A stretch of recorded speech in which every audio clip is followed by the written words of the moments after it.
Goeiemôre, Dok Matt wat praat.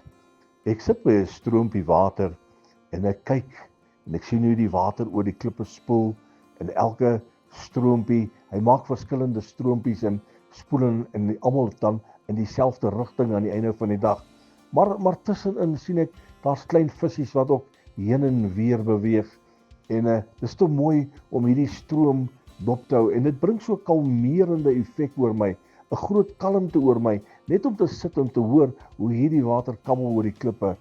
En terwyl ek so sit en ek luister daarna, toe besef ek, daar is 'n stroom wat uit God se troon uit gaan vloei.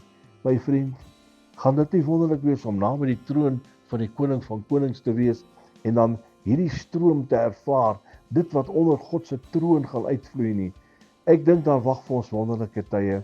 Ek dink daar wag vir ons mooier tye as wat ons ooit kan dink.